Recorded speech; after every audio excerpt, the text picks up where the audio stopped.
Okay, hi again, Kirby here from Grace Counseling Center, continuing on with the series on Christian counseling. This one is a further update to the previous video, which is about why counselors don't give advice, and this is more or less the part two, which I will entitle as Alternatives to Advice Giving.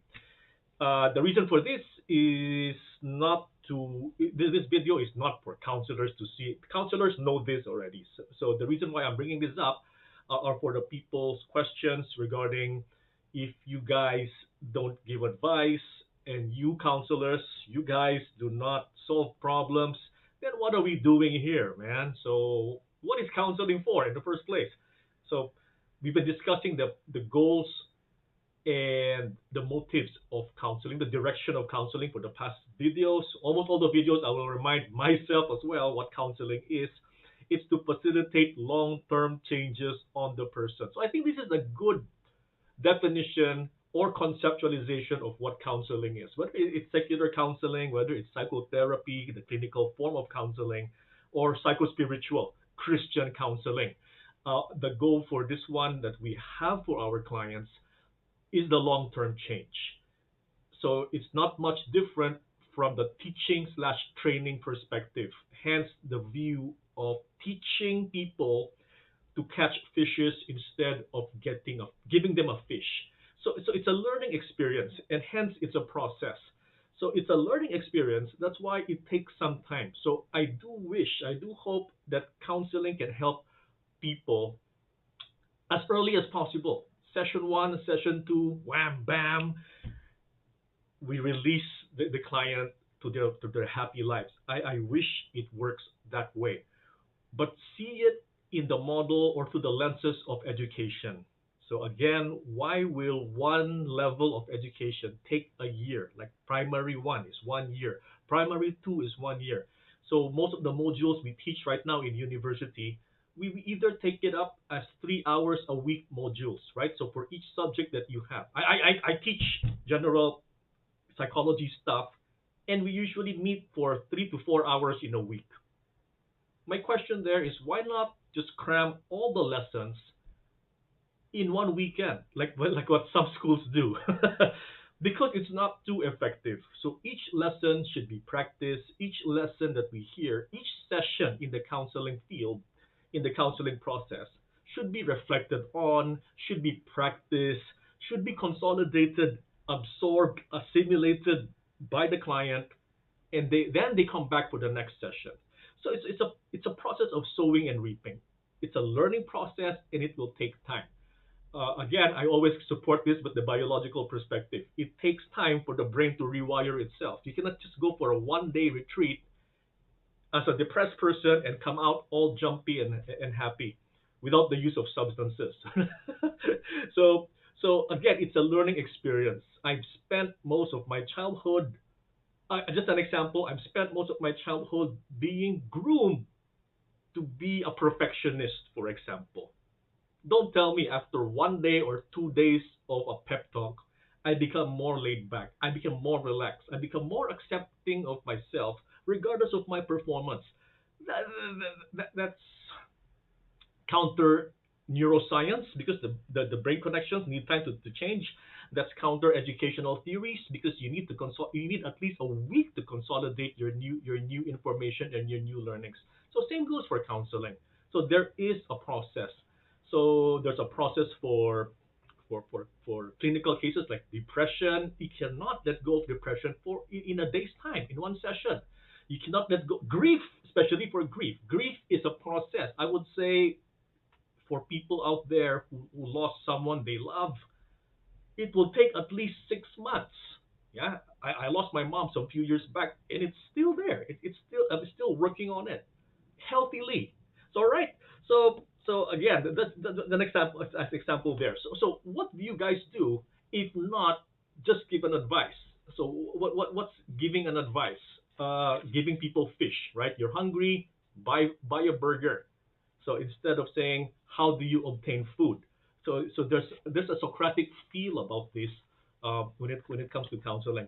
So again, I'm assuming that you've seen the people viewing this have seen the earlier video on why counselors do not give advice. These are the alternatives.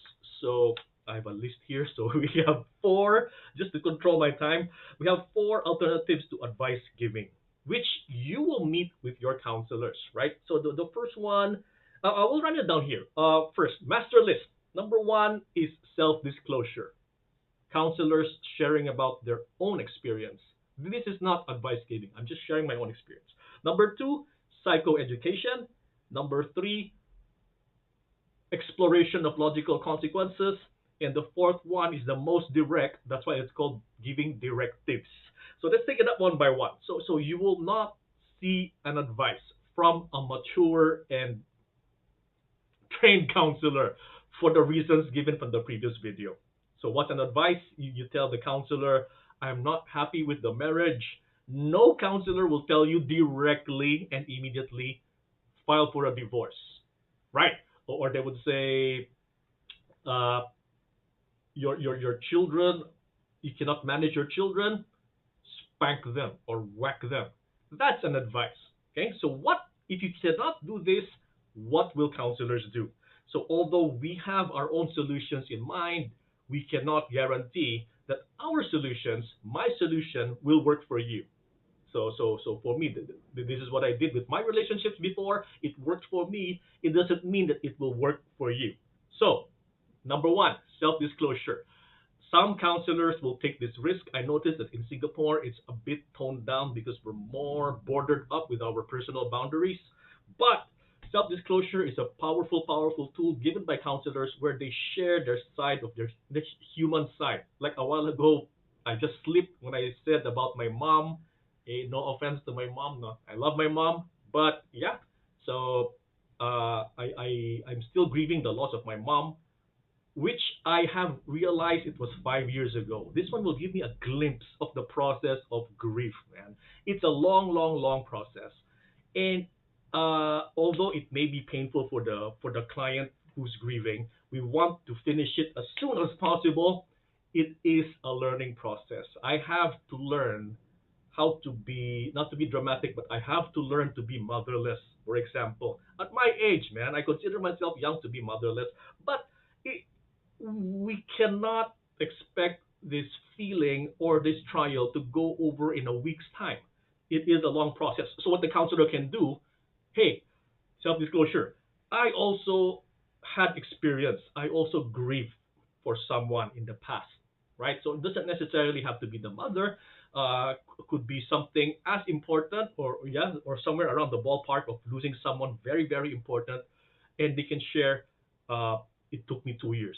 They can share to their clients what they went through. So this one is for disclosure. And again, why don't a lot of counselors use this? Because it's a risk for the counselors to share about their side of things. I just happen to be a riskier type of a counselor. So in my sessions, I realized I have no problem self-disclosing if it's helpful, right? So when I deal with uh, the young people who are still dating right now, uh, I know what a heartache is. I've been through that. So that's self-disclosure, and it's not an advice. I'm simply telling you what I went through and what I did. It could help you have a model of what's supposed to happen. It can help you predict the process, but it's in no means an advice. So I was heartbroken once, and I was, for example, only I was drunk every night. I'm just sharing that to the client. So I don't mean that that's the right course of action. So you see the difference between counselor self-disclosure and advice giving. So the second one is psychoeducation is the all favorite, as I noticed here in Singapore, because it's a, it poses a safe distance on having a personal relationship between you and the client. So this time when you use psychoeducation, you give expert opinion. So say for example, the client will put up their marriage problem. You should usually take the form of I saw my very very common. So I'm not speaking of anyone. I saw my husband's phone and I noticed he's been texting this woman. An advice would be confront your husband regarding this, or another advice, if you are a warfare type, don't let your husband know that you know this. Then you continue on checking his phone. That's an advice, and you can see how ugly it can become. So we are not against, but we don't give advice. So what will psychoeducation? How will psychoeducation look like? Psychoeducation will look like this. That uh, most of the time, most of the time, I'm giving statistics. The use of statistics is part of psychoeducation. So it sounds like an expert advice. It makes you look smart. 80% of the wives who do this are usually wrong. I am just sharing this. It's just the guy having a friendship with a fellow co-worker, for example. Please check with the husband, because for most guys, this is not an emotional affair. It's not considered an emotional affair. For the wife, it may be an emotional affair. For the husband, it's not. So what am I doing here? I'm giving them a professional outlook on things. So I'm starting to define what an emotional affair is. I'm telling the client that you feel distress because you feel it's an emotional affair. You feel that your husband is having an emotional affair. So the expert would say, clarify the concepts first. Be open to to your husband having friendships with other females. So another expert, okay, that may not be a good. I cannot edit this. I don't want rewatching myself. So okay, and an expert advice would be some clients, and you know who you are, man, who give me a hard time by asking me about breastfeeding.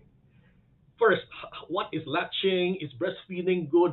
I can just quote from the textbook by by saying that breastfeeding is best for babies. Whether that's propaganda or what, I just heard this said to me as a kid in school, as someone from uni before. I just heard somewhere that breast milk is good for babies. I believe it's one commercial, one advertisement. But I still believe, in theory, that breast milk is good for babies. So, as an expert, can put it quotes, as someone, I'm not an expert on breastfeeding. I'm not an expert on latching. So please don't ask me about this, right? So, but there's some people who think that as a psychologist, they call you doctor and stuff, that you know anything about. Yeah, I just know that breastfeeding is good. I know Singapore has a society and organizations that instructs females by females by mothers even on how to extract the most milk and bond fully with your children. So you see what psychoeducation does, right? So again, you have to be an expert on the topic. So it just so happens that, yeah, when you ask me about grieving, I can give you Kubler-Ross 5 stages of grief. This is what's going to happen. There's going to be the denial phase. This is the hardest part. You have to get over things. This is what happens next. You will compromise. Anger will come. That is not an advice. This is psychoeducation.